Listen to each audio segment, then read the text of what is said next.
SSCA Easier and Safer Cruising Summit. Tricks, tips, techniques, and solutions to problems. All of us have them. Special ways we have found to make our SSCA cruising life easier and safer. Don't be surprised to hear what seems like contradictory opinions. We purposefully have individual conversations with each speaker or couple so they do not hear what others are saying. They are not arguing with or biased by someone else's opinion. In cruising, as in life, there is no one solution for everyone. So we hope listeners realize these are personal opinions based on individual experience, and they will form their own judgment for their own situation. In this episode, we revisit the important subject of reluctant cruising partners. Hear from a reluctant cruising wife how she overcame her fear and came to enjoy life aboard. Learn from two cruising husbands their advice to the men, and discover ways women and men can gain confidence and build their sailing skills. We'll also feature 3 short subjects: Windvanes versus Autopilots, the importance of the onboard first aid kit, and a DIY quick tip to a heady problem. I'll be having conversations with Helen P. Viali of Galaxy, who was a former reluctant cruising wife, now full-time team member aboard. Stefano P. Viali from Galaxy, who's a boat builder, charterer. Rob Dubin of Ventana, circumnavigator, filmmaker, and the creator of Sailing Quarterly Video Magazine. Eddie Keck of Single Malt, a Swiss circumnavigator and continuing active cruiser. Rudy Sechet of Briny Bug, known for frugal cruising tips and trawler training. Melinda Shell of Seashell. She and her late husband Harry have cruised extensively and have been long-time contributors to the SSCA Bulletin. Melinda is also heading up the SSCA Mentorship Program. Bill Cullen of Triumph, whose webinar, thebookofsail.com, was the most attended during the first virtual annual meeting.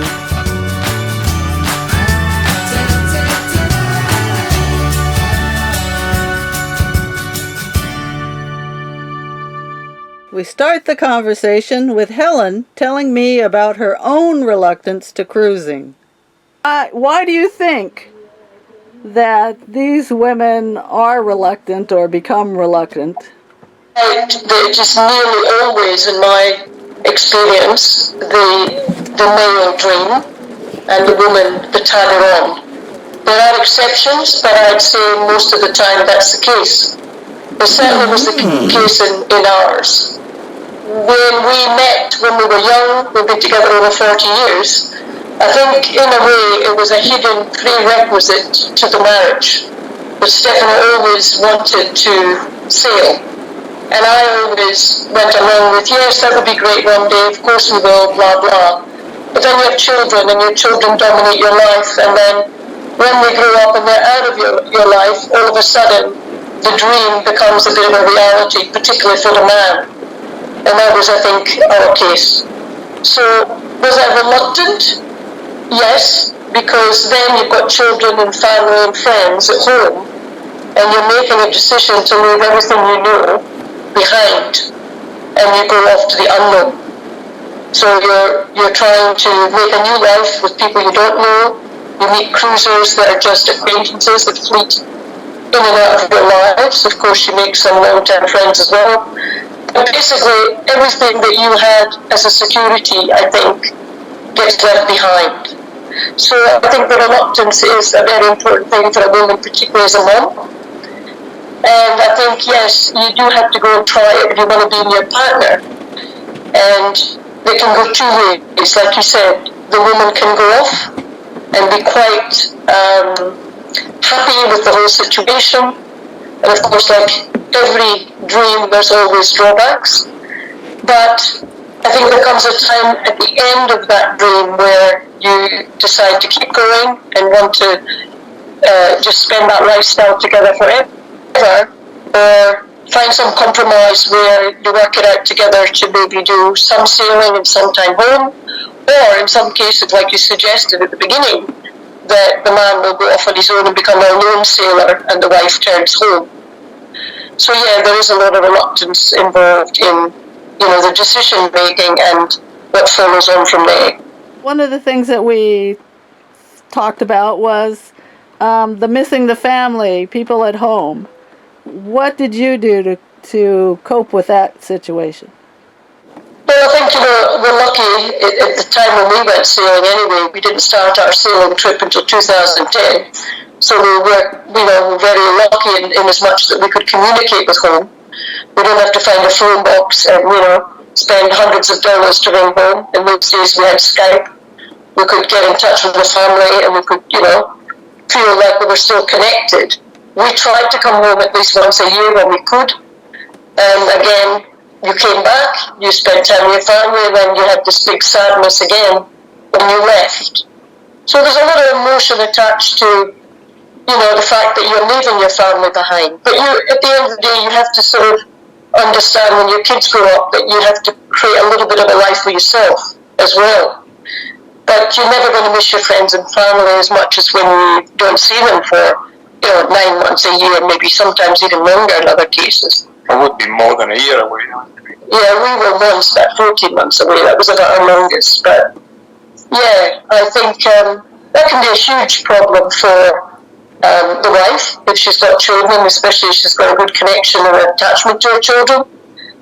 We women just naturally tend to be more fearful than men. How did you overcome the fear?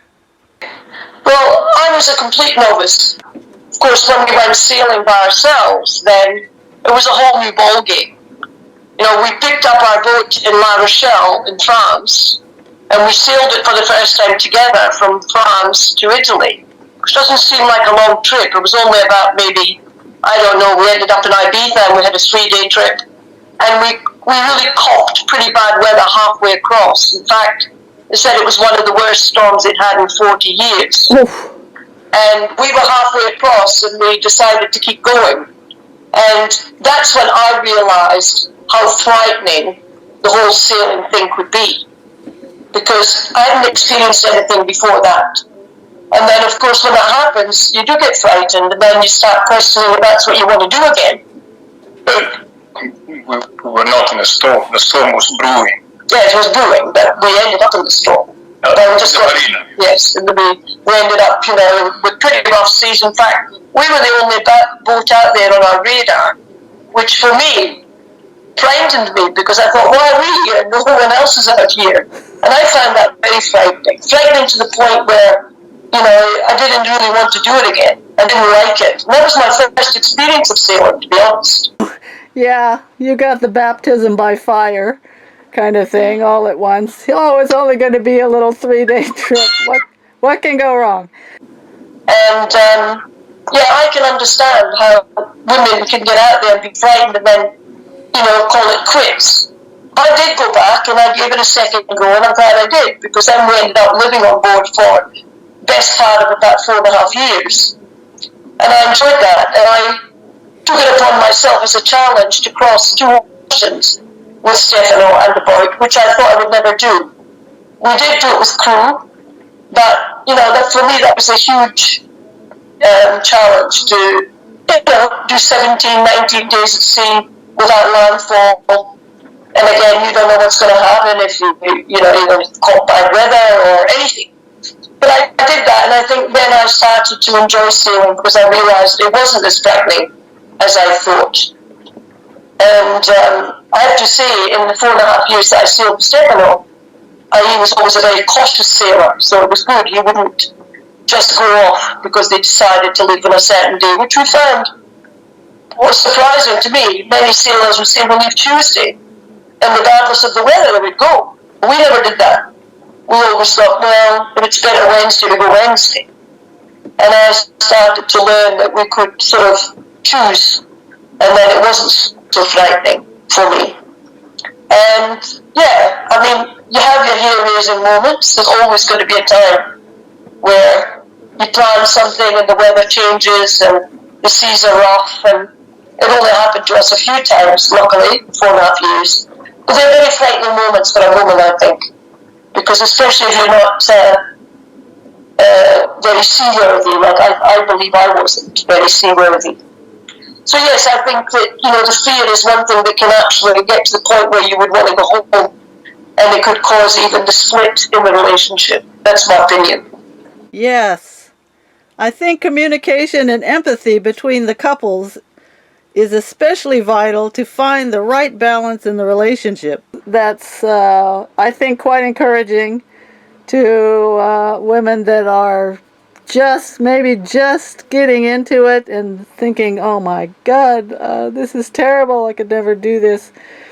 That step by step, I think, is the great way to think about it. Did you have any problems with seasickness? That's a big one. Never, ever.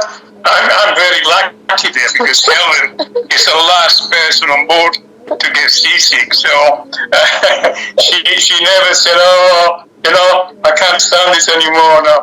The only thing was, sometimes she was a little bit frightened, but I kept saying, don't worry, it's not going to last long, it will pass. We did the Bay of Biscay, which everyone says is notorious, for being rough. We actually did that trip when we left La Rochelle. That was our first crossing. Yeah. With friends of ours. We had another couple on board, male and female Australians. She was in bed for 3 days. She couldn't get up. She was so sick. Oh. Her husband was feeling quite squeamish. And Stefano one day said, I don't feel like I want to eat. At the very beginning. And I just cooked and ate. Oh, wonderful! Good for you. At least you have the strong stomach and sea legs. Good for you.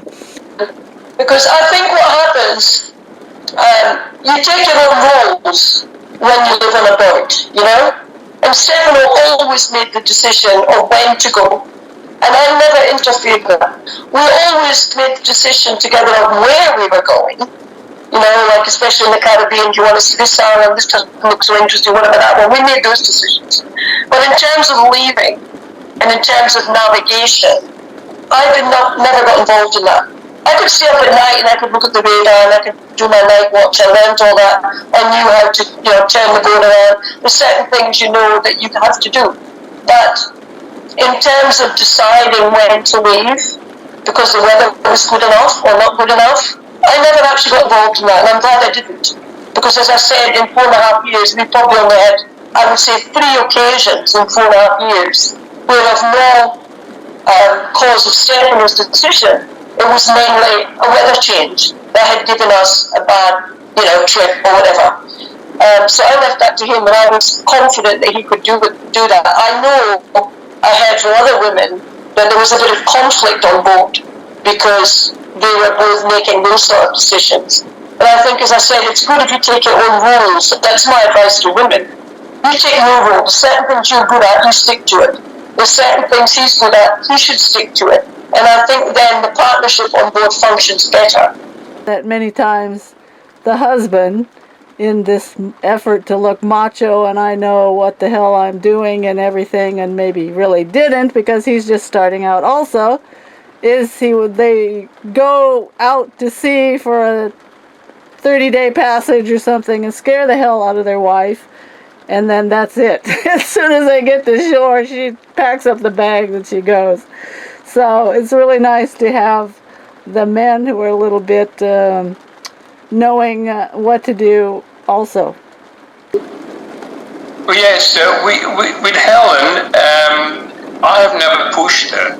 And that's one reason why, we've been going on quite well, because I always said to her, look, if you don't want to make it, a crossing, ocean passage, it's no problem, I go and you fly over.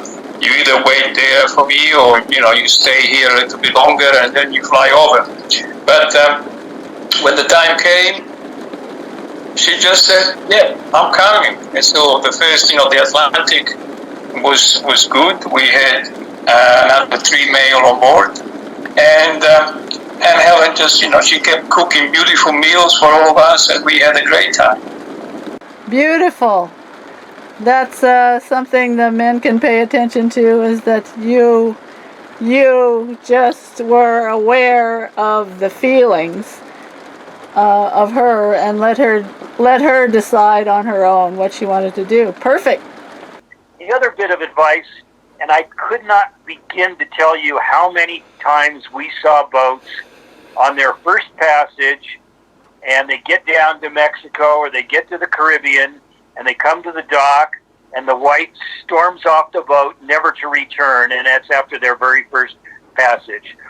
And it's always the same reason. Every time I've seen it, you can go to Mexico and find boats for sale because people spent years outfitting their boat, getting it ready, and then the guy scared his wife on the very first passage because he had to be macho. Oh, it's only 25 knots. I've sailed in 25 knots before. And so the guy is always macho, goes out and scares his wife. And there's just no reason to do that. So if I were giving advice to people, I would say if your spouse is the least bit hesitant, take the tiniest baby steps you can. I mean, in the beginning, go out on a day when it's 10 knots. And if it gets to 12, come back to the harbor. And make sure that there's never a point at which that person is scared. And then the point at which they get scared will get bigger and bigger. At first it'll be 12 knots, and then it'll be 40 knots after a while. So if you bring them along slowly in little baby steps, that's my advice on that. You have to take baby steps, You just do, first a little bit of day sailing, along the coast, and then, take a few overnights, but not long, just a couple of 1 or 2 nights, slowly, and then, just get used to living on board. And as you both know, it's not that hard, to overcome the fear after all. Everybody always says to me, when I come home on holiday or when they're emailing me when I was away, you're lucky, you're so lucky, what a great lifestyle, amazing. And people look at the sailing lifestyle from the outside and they think everything is rosy and wonderful and, a dream come true. But, there are many drawbacks with sailing. I think Steph and I, if we were ever going to argue, we would be arguing over the anchoring. When you put the anchor down, there's always a problem. And I think I've found on my travels, every woman I spoke to said, we don't argue, but if we're ever going to have an argument, it's going to be over the anchoring.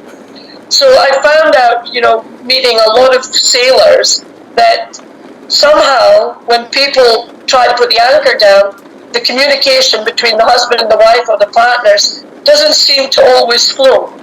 And this is certainly what we discovered at the beginning, until you find your feet, and you understand what he means when he says something and what he understands when you reply. So that's one thing. Yes. People need to realize that there's drawback. The biggest drawback for me was that when we needed to find food, and sometimes you get off the boat on the dinghy, and of course the supermarket's not so close. So you might walk a long way to get some food. You come back, you might have quite a laden amount of groceries. You bring it back on the boat, and the lovely calm waters that you left 2 hours before are now not so calm. So you're in the dinghy with your groceries, and you're hammering the waves to get back on your boat, and all your, groceries are getting wet. So there's a lot of little things like that people don't anticipate when they're sailing. They just think, oh great, you're in a bay, you're admiring the new country, you're exploring, it's wonderful. But of course there's always drawbacks. And that was one thing with me that used to be a little bit of a bugbear when I had to go shopping and it wasn't close. Because sometimes you get to a remote island or something, and it's a long way to find just the basics. So I think people need to think about that before, I know you can have staple foods on your boat, like tins and stuff, but if you want fresh fruit and veg, for example, sometimes it's not so easy just to find it when you hop onto the dinghy and you're on the beach.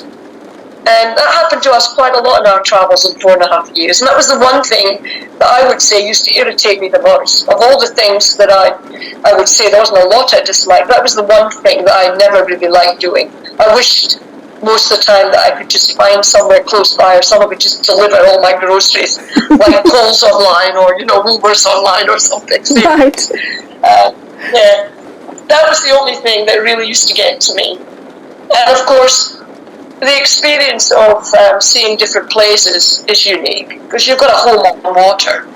And I actually really enjoyed that, particularly in places where you didn't have to go so far. Like in the Greek Isles, you could travel maybe half a day, you're on a different island. It's a different outlook, it's a different sort of ambience. And I really enjoyed that. So yeah, I would say there's a lot to the pleasure of sailing, but there's also some drawbacks that people really need to think about before they go. And be prepared for that. That can be little things that can get you down. Let's go to learning before buying a boat. We had a rather unique experience because we were making sailing videos for Sailing Quarterly Video Magazine. We also had a TV series on the Travel Channel and on ESPN. And what that allowed me to do is it allowed me to sail with lots of very good sailors long after I knew how to sail. And there's this thing that happens that when you buy a boat, you now become the captain, and most of the people that you will invite to join you will be less knowledgeable than you. And so for a lot of people, your sort of formal education where you can learn from someone else's experience, it stops when they buy a boat. And so I highly recommend to people, don't buy a boat when you think you're ready to buy a boat. Keep sailing with friends. Most sailors, especially, in the cities, weekend people, they are always looking for somebody to crew with them if they race or whatever. And so if you sail on other people's boats for longer than you think you should, you will keep learning from their experience, and you will save a ton of money, and you will save a ton of elbow grease, and you should help them paint their bottom and do their haul out and stuff if it's somebody you sail with a lot. But if you sail with somebody else for longer than after you think you're ready to buy your own boat, you will find yourself continuously learning. When you buy your own boat, your learning curve will probably level out because now you have to learn everything by yourself. You don't have mentors around to shorten that learning curve. So that's my advice there, is to do as much sailing as you can with other people. And again, as I said, I encountered my first big storm at sea when I was on a big 70-foot race boat with a professional skipper. And I am so glad that I had that experience, because then when I encountered my first big storm at sea, I knew what to expect, and it was nowhere near as intimidating as it would have been if the first time it happened I was on my own boat. Let's go to women learning to sail. This is a good one. Well, my wife, I didn't learn to sail till I was probably 35 years old. My wife had sailed as a youngster, and so she knew kind of on a gut level more than I did. But we took sailing classes together. We lived in Colorado, so we were inland sailors, learned on a reservoir. And that was valuable because we both kind of came along at the same time. In so many relationships, it's the guy who is the sailor and has the dream of going cruising, and he takes his wife along. And we did a video with Women for Sail, or Women Who Sail. I don't know if that company is still in business, but where it was all women teachers. And the women certainly liked that. I think it's easier for women to learn from a woman, and this company's motto was nobody yells, and so nobody did ever raise their voice. And I think a lot of women that we talked to out cruising, the more they felt confident that they could run the boat if they had to, the more likely they were to become long-distance cruisers and enjoy it for longer periods of time. And so I would say, let your wife learn from other women if she can, and don't yell at her. Just learn how to do everything quietly, and very few things on a sailboat, other than maybe docking, happen fast. And so, whatever somebody did that's wrong, grabbed the wrong line or twisted the wheel the wrong way or whatever, it's probably not going to be an emergency and do damage to the boat if you just take an extra second and talk about it calmly. So that's my advice. There were a lot of times that we were cruising, particularly in the Bahamas or the Caribbean, or when we had come back to Florida and we were headed back to the Bahamas, and you encounter brand new cruisers and women getting together to talk with other women who are a couple of notches farther down up the ladder than they are, seem to be really helpful. Because, if you get 2 or 3 couples together, probably the women are not going to want to talk about their fears and their anxieties. But if they're just with 1 or 2 other women who are more experienced than them, then they'll be able to share their concerns and their anxieties and learn from the slightly more experienced woman. And that really, especially in the cruising world, not so much learning the ins and outs of the sailboat, but learning just the whole lifestyle part of it. And women just have different concerns than men, I think, in that area, especially leaving their home. Women are more nesting. And so I think that helps if they can talk with other women who have been through it before. I agree with that. That's a nice advice.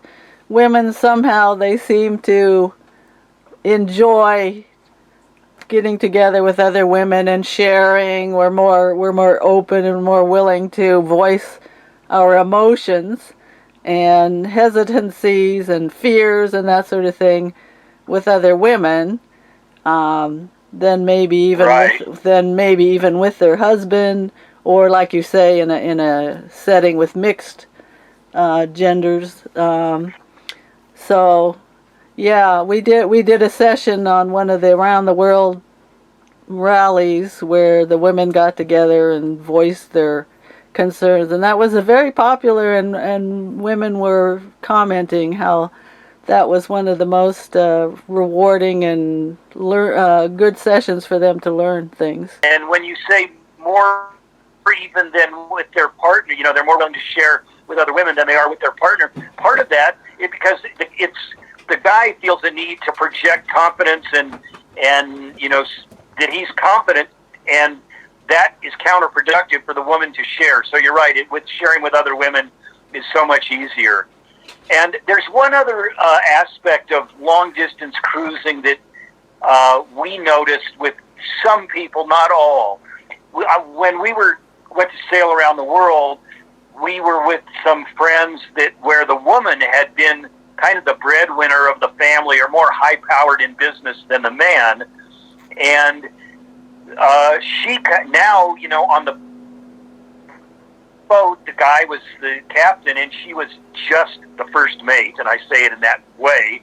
In her mind, she didn't have the big role that she had when she was a big business executive. And she had a hard time dealing with that sort of demotion in self-importance. And it took her a while till she found a niche on the boat where she didn't have to be the CEO and the exec, and could still feel valued. One of the things that was brought up in that session with the women that I went to is they said, they were used to having a career and and being, like you say, they had this feeling of self-worth, and now suddenly there's somebody shouting at them, and all they're doing is cooking and doing the small chores around, and it was hard for them to cope with that. So I think that's good that Exactly. if the woman can find an area that she can specialize in, like if she could be good at navigating or plotting where to go on the next destinations, and that she's going to feel much more a part of what's going in the decision makings. Absolutely. I mean, And you mentioned a couple of different, we often refer to it as pink jobs and blue jobs on the boat. And I think what you just said is really critical. If the woman can find an area that is hers, her responsibility, and take ownership of that, it gives her a much more a feeling of being an integral part. And, some of the job, obviously somebody has to be the captain, and you can't have two captains, even though you may share a lot. At some point, one person has to have the responsibility. But, there's so much reading and research you have to do on where you're going to go and what you do when you get to the harbor. And so there's a massive amount of reading guidebooks. There's the navigation that goes with that. What we did on our boat right from the beginning, because I was so involved in the systems, maintaining the pumps and the water maker and the refrigerator and all that, Dee took care of all the cosmetic maintenance on the boat. So she was always, varnishing and polishing stainless or painting the bottom. Anything like that was kind of her job, and she would schedule how it would be done and where would we haul out and do our bottom paint and that kind of thing. So anytime you can give somebody a real job on the boat, they're going to be happier with that.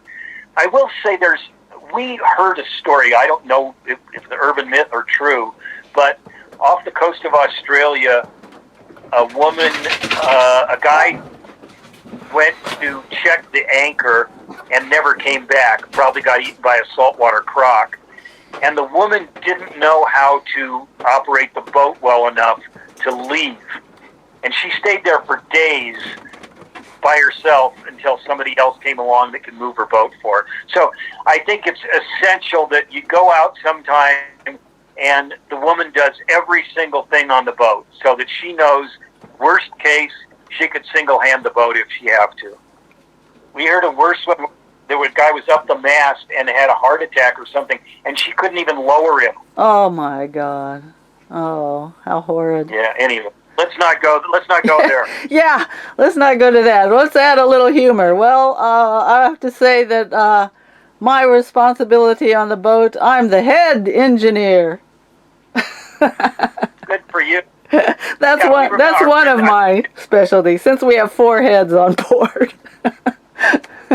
Well, I don't know if you ever knew Brad and Sylvie in the Caribbean. Brad was the Mount Gay distributor, and they lived on a boat. Oh, I bet they were popular. Sylvie was this gorgeous French woman, about 25 years younger than Brad, with this perfect little French accent. But the first time I met Sylvie, she was changing the oil in the generator, and I thought, now this is a woman after my own heart.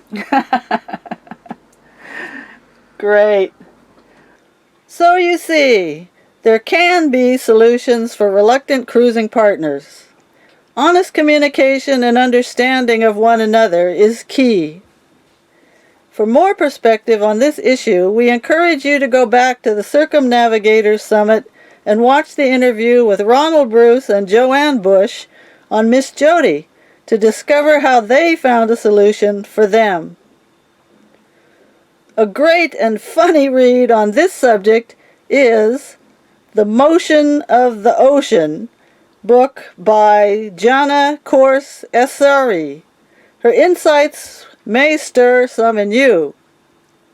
Want to add your voice or ask more questions of this subject? Contact us. A popular subject of debate among cruisers is the question of Autopilot versus Windvane. Eddie, what is your opinion on this subject? But today, most people have an autopilot. Autopilot uses power. So our answer was always, when we were asked, well, what would you consider the most important item? And we always say, except sails, except anchor, except motor, it is our wind steering, not the autopilot. Autopilot fails all the time. Certainly. We do have autopilot. We have a normal autopilot, and we have an emergency one which works on the wheel. That's really an emergency one. And then we have one which we can put onto our wind steering system, which acts instead of wind. But you know, when everything fails and you have to motor, then you have at least that. And we have just made our experiences again. How many times did we have to repair our autopilot during our cruising? And in earlier days, it was not such a big issue. I learned to know once a couple of gentlemen at the London Boat Show, and they came from Autohelm, and as long as they were around, I was able to get spare parts. They would send the spare parts. I would give them the idea what has happened or the reading I get, and they would tell me what to do.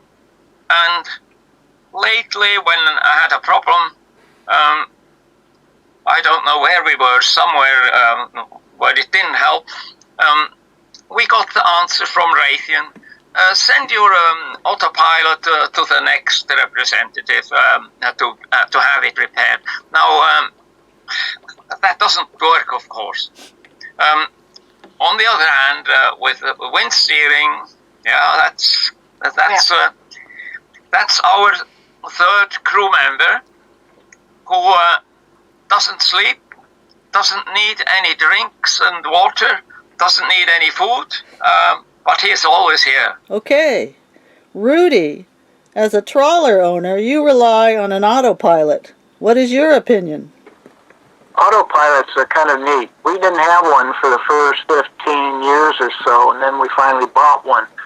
But I have to preface that statement with the fact that we've got a full-keeled, heavy displacement boat that a huge rudder that tracks very straight.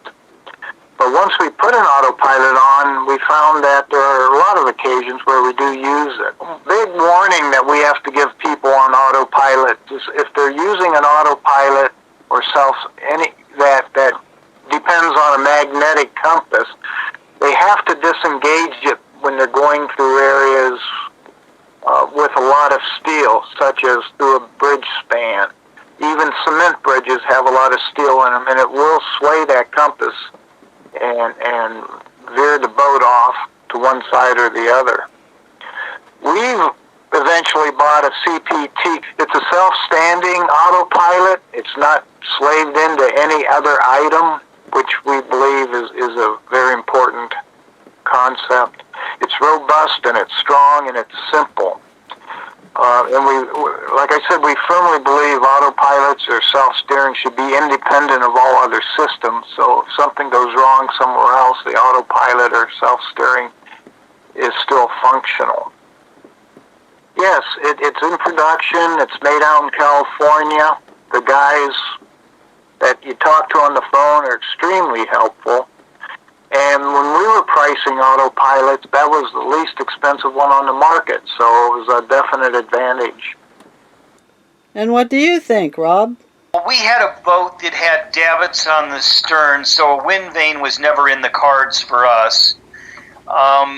We had a Autohelm autopilot sized for our boat, and we had a backup wheel autopilot that we used to cross the Pacific, and we found it not dependable. So we started with just a regular autopilot, but over the years, I bought spare parts from other boats at boat jumbles, and I basically had 2 full Autohelm autopilots, and I could switch any part of them out, the brain, the motor, the arm, whatever, independently. And I had I just had a switch to go between one and the other if one of them failed. And so that really was a nice comfort factor in terms of the autopilot. We had an instance where we were, I think we had a huge storm between New Caledonia and Australia, and a bracket on our autopilot broke. And the only way for me to fix it was to go down in the cockpit locker with the locker closed, so I was in pitch black, and we were in 15-foot seas, and Dee had to hand steer while I fixed the autopilot with the arm moving back and forth as she steered. And it was an experience I never wanted to repeat. So we ended up after that having 2 full autopilots, which was again just another comfort. Made the passages just a teeny bit less stressful. One more thing that you could deal with easily. Okay, some good ideas and insights about autopilots and Windvanes. Thanks, guys, for all your ideas. Cruisers, like Boy Scouts, should always be prepared. So let's talk to Linda Shell. So you're a nurse, Melinda. What do you advise for people who are starting to go out cruising offshore? Always have a first aid kit with more than just Band-Aids, but I mean a lot of really good stuff. Before you go, talk to a nurse or a physician for the extra stuff that you feel you need. As a nurse, I was lucky. I had a ton of stuff, way more than what we ever needed. But I had it because if anything bad happens, if somebody seriously gets hurt, you got to know how to fix it, and always have a medical book on board that tells you what to do in emergency situations, so that you can rely on that book to help you, because not everybody is a healthcare provider, so they don't know a lot of that stuff. So you want to make sure you have that. Anything can happen. People fall down the steps and hit their heads, and people get serious cuts, and they get wounded fixing the engine, and etc. So you got to be able to have equipment there to be able to fix that. Yes, I agree. That's good advice. Nowadays, we can do a lot with just a little skills. I mean, we don't have to have catgut and surgical sewing skills. There are things like steri-strip closures and even surgical staple guns for deep cuts.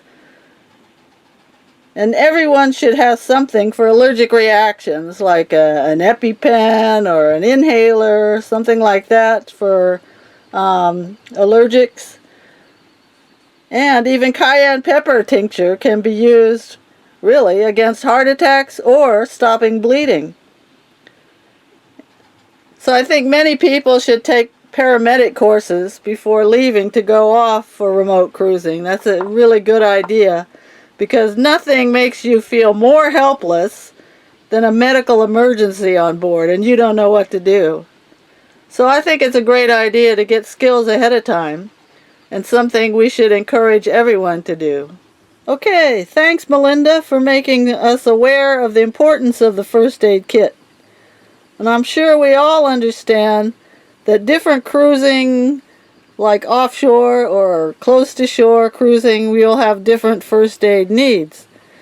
And also everyone has their own individual medical conditions that they have to consider. So we think this is just to spark people's interest and get them thinking about ideas for their own first aid kit. And they can go on the internet and on the online sources, I'm sure, and find tons of information about what things that they should have in their own kit. In our easier and safer cruising episodes, we like to include nifty little tricks and tips discovered by our members that can be used right away. In my conversation with Bill Cullen, who I call the Gadget Man, I discover a quick fix in the sanitation department. Yeah, this gadget's one that you need to make yourself, because manufacturers haven't wised up to this yet. I hope someday manufacturers that make marine toilets will put this on all their toilets. I call them seat chocks. And the problem you may experience someday, I've had this happen multiple times to me on different boats, is that the cheap plastic hinges that hold your toilet seat onto the bowl can break. When the boat lurches, let's say you're in some seas, the boat lurches left or right or up or down, whoever's sitting down there will move left and right and probably possibly break some of the hinges. And if it's the beginning of the trip, you're in trouble. So to solve that problem, to make sure your hinges never break, make these little chocks that fit on the underside of the toilet seat, and they fit down inside the bowl, if you will, so that seat cannot move left and right anymore. It stays put, and you don't break the hinges. It's a great thing if you're going to go offshore to make sure you do to your seat before you leave, and it shouldn't take you long. Obviously, you want to make sure the screws don't come up through the bottom of the seat when you're putting them in. Use the right length screws. Yeah, okay. That's one of the ideas we can put to use already, because that's a major thing. Our hinges, we've had to replace those a couple times already. And that's a clever idea. So the little things that they put on the bottom of the underside of the toilet seat usually is just to hold it up, but it doesn't keep it from wiggling back and forth. So this actually goes down and wedges up against the edge of the ceramic toilet bowl. Is that correct? Yeah, that's exactly how you'd want to kind of install it. Exactly. Hey, thanks, Bill, for that tip. Okay, folks, there's a quick idea that can enhance your comfort and your safety. And as head engineer on the boat, I'm going to get Luke to work on that right away. So, that concludes episode 2 in our series. We hope our speakers sparked some new ideas for you or got you thinking about your future cruising. Most of all, we hope we've encouraged you to speak up and add your own voice. Till next time, here's to easier and safer cruising with SSCA.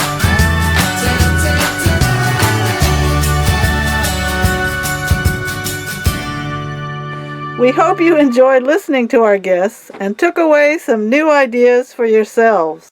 If you have something to say about any subject you heard, it's not too late to join in. Be sure to check out the preview of our next episode. Comment and subscribe on SSCA YouTube channel. Share this video on your social media. And join the camaraderie by participating in our coming new episodes. If you're not a member yet, visit ssca.org to get in on the conversation and gain full access to the SSCA Easier and Safer Cruising Summit.